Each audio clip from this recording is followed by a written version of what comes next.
Амбасадорке, добро дојдовте повторно во студиото на Канал 5. Денеска ќе имаме малце тематско интервју, бидејќи ни се навршуваат речиси 2 години од почетокот на руската инвазија врз Украина. Страдањата се големи, разрушувањата се големи. Многу земји пратија помош, меѓу нив беше и Македонија. Како САД, како стратешки партнер, гледа на тоа каква улога имаше Македонија во украинската криза?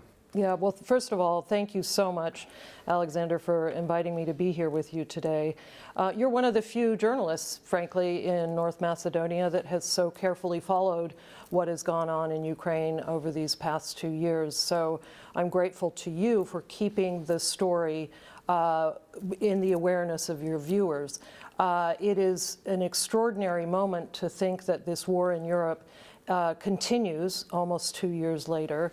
And one of the opportunities I have in being here is to thank the people of this country and the institutions who have supported Ukraine and its efforts, both through NATO and in other ways, against the horrible, brutal, bloody invasion by Russia and Putin. And so North Macedonia has very much demonstrated its values and its value as a very extraordinary NATO ally. They have turned up, and as you know, North Macedonia is the 4th per capita contributor to assistance to Ukraine, and not only in military equipment, but in other assistance as well.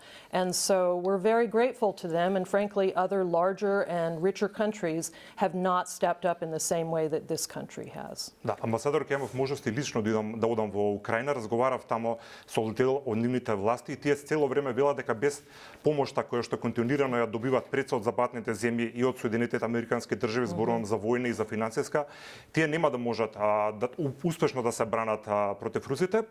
Имаме впечаток дека во САД, во Вашингтон има некакво двоумење за оваа нова пакет помош војна што треба да стигне. Првиот филтер го помина, сега е наред вториот филтер.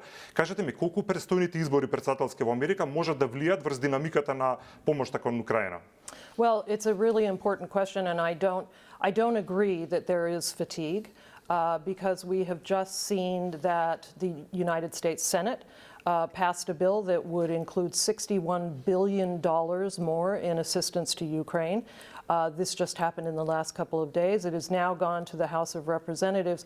But what's important is that in the United States, like here in North Macedonia, we are having elections this year.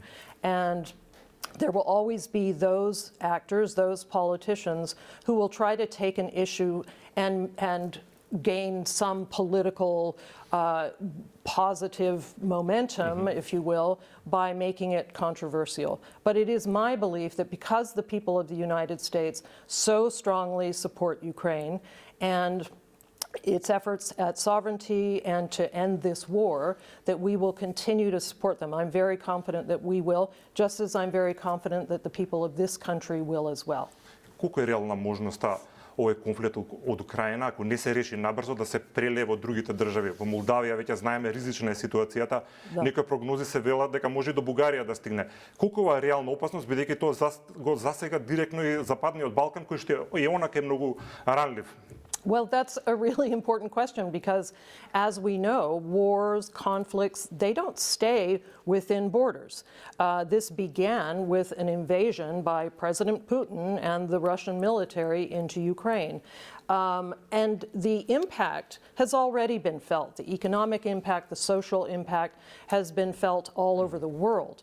But North Macedonia is a European country, and there is a war in Europe.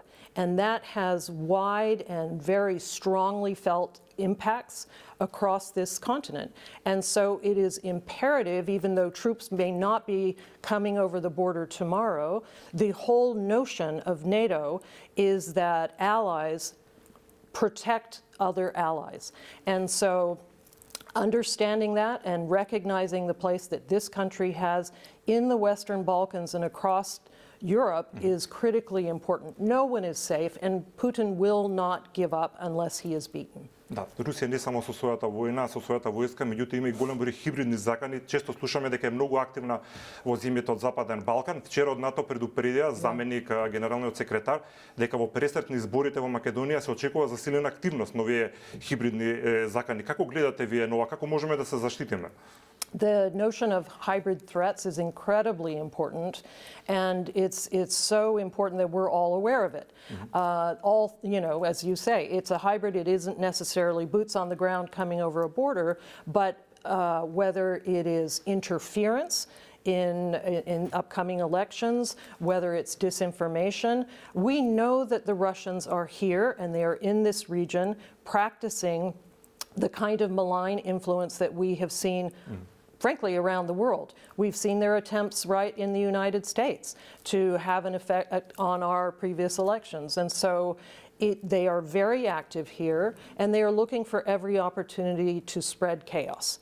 And the most important thing, in my mind, is that the people of this country recognize that, educate themselves, and make sure that they are asking the hard questions, not of their politicians, of the candidates, but also understanding that they can look to journalists and they can look to people like you to help them recognize the truth from fraudulent information and then make their decisions based on the realities and what is out there and what is credible. Ви благодарам многу за ова интервју. Благодарам.